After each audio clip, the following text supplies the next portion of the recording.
JEE main ఫలితాల్లో ముగ్గురు తెలంగాణ విద్యార్థులతో 100% తో తెలంగాణ ఫస్ట్ నారాయణదే. ముంబైలో ఒక విషాదం జరిగింది. అదేంటంటే బిర్యానీ పుచ్చకాయ తిన్న తర్వాత ఒకే కుటుంబంలోని నలుగురు మృతి చెందారు. అసలు కారణం ఏమై ఉండొచ్చు? డాక్టర్ ఆశీష్ రెడ్డి గారు లైవ్ కాల్ అందుబాటులో ఉన్నారు. ఆయన అడిగి మరింత సమాచారం తెలుసుకుందాం. డాక్టర్ గారు నమస్తే అండి. నమస్కారం అండి. డాక్టర్ గారు, ఇదేంటి అసలు? అంటే బిర్యానీ పుచ్చకాయ అది కాంబినేషన్ ఏమన్నా వర్కౌట్ అవ్వలేదా? అట్లా తినకూడదా? లేకపోతే ఏదైనా ఫుడ్ పాయిజన్ అయ్యిందా ఒకేసారి దాంట్లోనో దీంట్లోనో? లేదంటే పుచ్చకాయలో ఏమన్నా ఈ మధ్యలో మనం చూస్తున్నాము చాలా రకరకాల ఇంజెక్షన్స్ అవి వాటి ఇష్టానికి పంపించటము, పండకుండానే పండేలాగా చేయటం ఇవన్నీ చూస్తున్నాం. దానివల్ల ఏమన్నా జరిగి ఉండొచ్చా? కానీ బిర్యానీ తిన్న తర్వాత ఇది తింటే ఎందుకు అయింది అలాగా? కొంచెం కన్ఫ్యూజన్ ఉంది, ఒకసారి చెప్పగలుగుతారా? సో ఇది కోఇన్సిడెన్సే, కానీ జనరలీ బిర్యానీ తిన్న తర్వాత వాటర్ మెలన్ తినడం వల్ల ఎటువంటి నష్టం లేదు. యాదృచ్ఛికమే అయితే ఇది 100% యాదృచ్ఛికమే. కానీ ఇక్కడ జరిగింది ఏంటంటే, ఈ వాటర్ మెలన్ లో ఐ థింక్ ఇప్పుడు ఇవన్నీ మీరు అన్నట్టు రైపెనింగ్ చేయడానికి ఈ కాల్షియం కార్బైడ్ లాంటి సబ్స్టెన్సెస్ యూజ్ చేస్తుంటారు కదా. సో దాని వల్ల అది ఇంకోటి కలరింగ్ ఏజెంట్స్ చేస్తారు. అంటే ఇప్పుడు అది మనకి పుచ్చకాయ కూడా రెడ్ గా కనిపించడానికి, రెడ్ గా లోపల రెడ్ కనిపించేది కూడా మనము ఆ కెమికల్ యూజ్ చేస్తారు. సో అయితే వీళ్ళకి ఏమైంది, వీళ్ళు నైట్ తీసుకున్నారు, నైట్ బిర్యానీ తిన్నారు, వీళ్ళతో పాటు చాలా మంది ఫ్యామిలీ మెంబర్స్ కూడా తిన్నారు డిన్నర్. నైట్ 1 తర్వాత వీళ్ళ ఫ్యామిలీ ఓన్లీ వాటర్ మెలన్ తీసుకున్నారు. మార్నింగ్ 5-6 కల్లా సివియర్ డిహైడ్రేషన్, మోషన్స్, వామిటింగ్స్ అని హాస్పిటల్ అడ్మిట్ అయ్యారు. కానీ వచ్చిన 1-2 అవర్స్ లో వాళ్ళకి మనకి డాక్టర్స్ ఐడెంటిఫై చేసిందంటే ఫాస్ట్ గా కిడ్నీ ఫెయిల్యూర్ లో కూడా పోతుండే. జనరల్లీ ఫుడ్ పాయిజనింగ్ వల్ల కిడ్నీ ఫెయిల్యూర్ అంత ఈజీగా రాదు.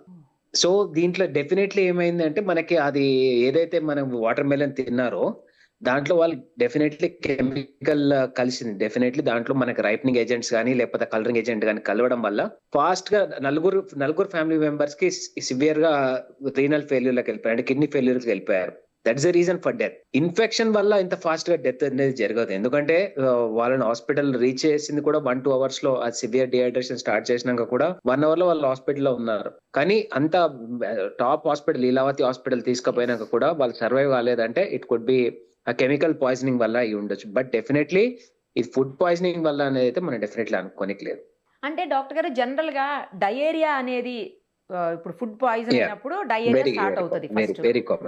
వెరీ కామన్ అది. ఆ డయేరియా వచ్చిన తర్వాత కూడా కొంచెం టైం ఉంటుంది. మరి ఇంత స్పీడ్ గా ఎలా చనిపోతారు అనేది నాకు అర్థం కాదు. అదే, సో ఇదే వీళ్ళు చనిపోయింది డయేరియా వల్ల కాదు.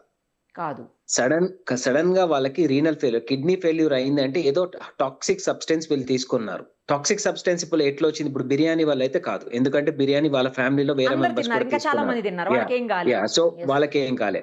సో డెఫినెట్లీ ఇది వాటర్ మెలన్ వల్ల వచ్చి ఉంటుంది. సో వాటర్ మెలన్ ని వాళ్ళు కెమికల్ అనాలిసిస్ కి తీసుకెళ్లారు ఆల్రెడీ. అది ఇంకా ఇన్వెస్టిగేషన్ జరుగుతుంది. బట్ డెఫినెట్లీ అండ్ 100% నాకు అనిపించేది ఏంటంటే, ఇట్ కుడ్ నాట్ బి మీరు అన్నట్టు డిహైడ్రేషన్ వల్ల ఏ మనిషి అంత ఫాస్ట్ గా చావరు. అది 1% చనిపోతే జనరల్లీ ఎక్స్పెక్ట్ చేయొచ్చు, కానీ మొత్తం ఫ్యామిలీ చనిపోయారు కాబట్టి it could be 100% case of chemical poisoning. Food poisoning అంటే chemical poisoning. So chemical poisonings లో కామనెస్ట్ ఏముంటాయి? ఇప్పుడు వాటర్ మెలన్ యూజ్ చేసేది కాల్షియం కార్బైడ్ యూజ్ చేస్తారు రైపన్ చేయడానికి. అంటే ఇప్పుడు ఒక ఫ్రెష్ వాటర్ మెలన్ ని రైప్ చేయడానికి మనము ఏదైతే కాల్షియం కార్బైడ్ ఆ పౌడర్ యూజ్ చేస్తారో అది డైరెక్ట్ దాని లోపలకనే వెళ్ళి ఉండొచ్చు. రెండోది ఆ కలరింగ్ ఏజెంట్ వల్ల కూడా వీళ్ళు ప్రమాదం గురై ఉండొచ్చు డెఫినెట్లీ.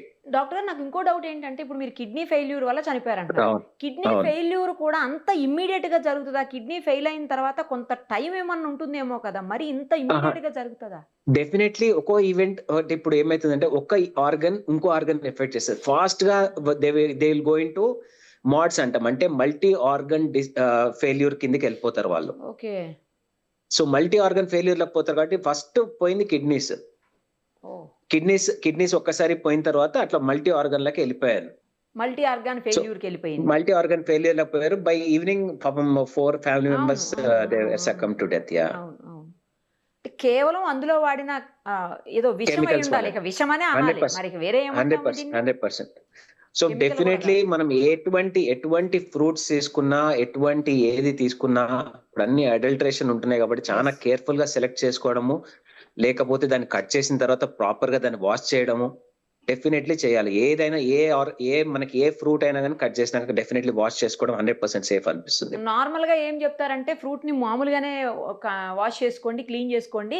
కట్ చేసిన తర్వాత చేస్తే దాంట్లో వైటమిన్స్, మినరల్స్ అన్నీ బయటికి పోతాయి. ఏముండదు.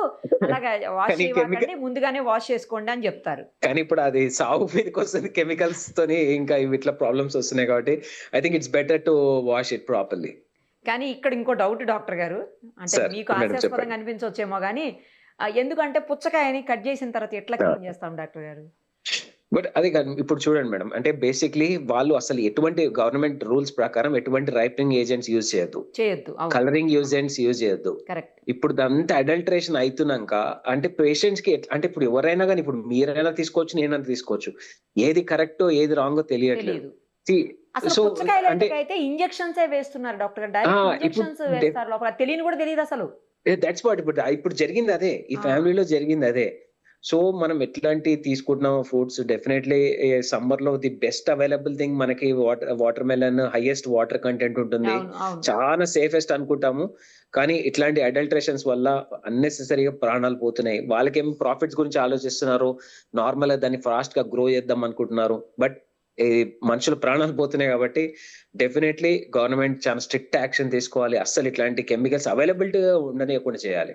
గతంలో ఒకటి విన్నాను డాక్టర్ గారు. ఏంటంటే ఇప్పుడు బిర్యానీ తిన్నప్పుడు ఇప్పుడు హైడ్రేటెడ్ డ్రింక్స్ ఉంటాయి గదా! Soft drinks. అవును. నేను అవును. నేమ్ చేయడానికి అవును. లేదవి. నేమ్ చేయలేం గదా! అవును. అవును. అవును. అలాంటి డ్రింక్స్ తీసుకుంటే సాఫ్ట్ డ్రింక్స్ చాలా మందికి అలవాటు ఉంటది. బిర్యానీతో పాటు సాఫ్ట్ డ్రింక్ అవును. తీసుకుంటుంటారు. అవును. అవును. అలా వెరీ కామన్. తీసుకున్నప్పుడు కూడా చాలా సార్లు డయేరియా రావటము, ఫుడ్ పాయిజన్ అవ్వడము ఇలాంటియన్నీ కూడా మనం చూసాం. యాహ్!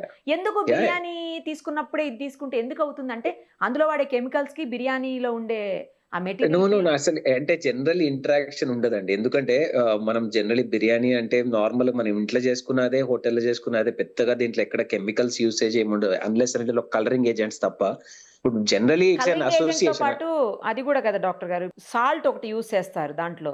టేస్టింగ్ సాల్ట్ హ్మ్. లాంటివి ఏవో యూజ్ ఆహా! చేస్తారు. అవి గూడా సో వద్దు అని అంటున్నారు అట్లాంటి కదా! అట్లాంటి అడల్టరేషన్స్ ఉంటే తప్ప జనరల్లీ చాలా మంది ఏమైతది మన బిర్యానీ హోటల్‌కెళ్ళి తెచ్చుకునే వారికి అది వేడి ఉండకపోవచ్చు. యాహ్! అది స్పాయిల్ అయిపోవచ్చు. లేకపోతే ఇప్పుడు సమ్మర్స్‌లో చాలా ఈజీగా ఫుడ్ స్పాయిల్ అయిపోయే ఛాన్సెస్ ఉంటాయి. కరెక్ట్. కరెక్ట్. సో అట్లాంటి దాంట్లో మనం డయేరియా వెరీ కామన్‌గా చూస్తుంటాము. కానీ లక్కీగా ఇప్పుడు మన బిర్యానీతో గాని వాటర్ మిలన్ ఇప్పుడు బిర్యానీ లంచ్‌కి తీసుకొని ఈవినింగ్ స్నాక్ లాగా వాటర్ మిలన్ తీసుకుంటే నిజంగా ఎటువంటి ఇంటరాక్షన్ లేదు. అంటే సైంటిఫిక్‌గా కూడా చానా దాంట్లో కూడా నేను చూసాను ఇందాక కూడా I have read about it.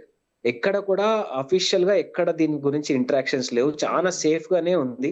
But ఇక్కడ డెఫినైట్‌లీ జరిగింటే ఈ ఫుడ్ ఇంటరాక్షన్ వల్ల కాకపోయుండొచ్చు. Only because of the okay. Chemical poisoning. Okay. Yeah! That could be a major reason.